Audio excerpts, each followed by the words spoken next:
Phone കണ്ട് അല്ലെങ്കിൽ stories വായിച്ച് അങ്ങനെയൊക്കെ ഉള്ളത് ഒരു ഇന്നത്തെ ജനറേഷനിൽ നല്ലതാണോ ചീത്തയാണോ എന്നുള്ളതാണ് ഞാൻ ചോദിക്കുന്നത്. ആൾക്കാർക്ക് ഇതെന്താണെന്ന് അറിയാനുള്ള ക്യൂരിയോസിറ്റി ഉണ്ടാവും. അപ്പോൾ ഈ ഫോണിൽ കാണുന്നത് കൊണ്ട് പണ്ടത്തെ പോലെ ഒളിഞ്ഞുനോട്ടവും കാര്യങ്ങളും ഇല്ല. പണ്ടൊക്കെ എന്ന് വെച്ചാൽ ഫോണില്ലല്ലോ. ഇപ്പോൾ എവിടുന്നേലും ഒരു ചെറിയ സൗണ്ട് കേട്ട് അവിടെ എന്താണെന്ന് മറ പൊക്കി നോക്കാനും അതുപോലെ തന്നെ കുളിമറ പണ്ടൊക്കെ എന്ന് വെച്ചാൽ കുളിക്കുമ്പോൾ നമുക്ക് ഓല മറയാ, ഈ മറയിൽ കൂടി എത്തി നോക്കിയെങ്കിൽ അവൾ എന്താണെന്നുള്ളത് മനസ്സിലാക്കാൻ പറ്റുള്ളൂ. അങ്ങനെയൊക്കെയുള്ള ഒരു സിനിമയിൽ പോലും പണ്ടൊക്കെ ഉള്ള സിനിമകളിൽ പോലും കാണിക്കാറുണ്ടല്ലോ.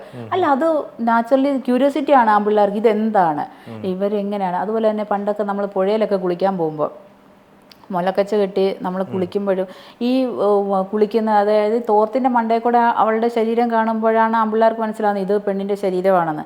ഇപ്പം അങ്ങനത്തെ ഒരു പ്രശ്നം വരുന്നില്ല. ഇപ്പോൾ ഫോൺ എടുത്ത് നോക്കിക്കഴിഞ്ഞാൽ എല്ലാം കാണാമല്ലോ. അപ്പം ഒരു വശം പറഞ്ഞാൽ എന്ന് വെച്ചാൽ ചെറിയ പിള്ളേരൊക്കെ ഇത് കാണുന്നതിനോട് ഞാൻ ഒരിക്കലും സപ്പോർട്ട് ചെയ്യില്ല. അതായത് 18 വയസ്സിന് മുകളിലോട്ടുള്ള പിള്ളേരെല്ലാം ഇത് കാണുന്നതാണല്ലോ. ഒരു വശം എന്ന് വെച്ച് കഴിഞ്ഞാൽ വലിയ പ്രശ്നങ്ങളില്ലാതെ ഇവർ കണ്ട് ഇവരുടെ ലൈംഗികതയെ അവിടെ തീർക്കുമല്ലേ ചെയ്യുന്നത്, അല്ലേ? അല്ലാതെ ഇത് കണ്ടിട്ട് പോയിട്ട് വേറൊരാളിൽ തീർക്കുമല്ലോ, ഇവരവിടെ തന്നെ അത് തീർക്കുമല്ലേ.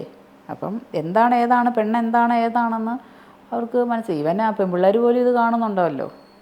അല്ല, അത് തെറ്റ് പറയാൻ പറ്റില്ല. അവരുടെ ലൈംഗികത അവിടെ അവരുടെ വികാരത്തെ തീർക്കുവാണ് അത് കണ്ടിട്ട് സ്വയംഭോഗം ചെയ്ത്, അല്ലേ? അതിന് ഇപ്പം തെറ്റെന്ന് പറയാൻ പറ്റുമോ?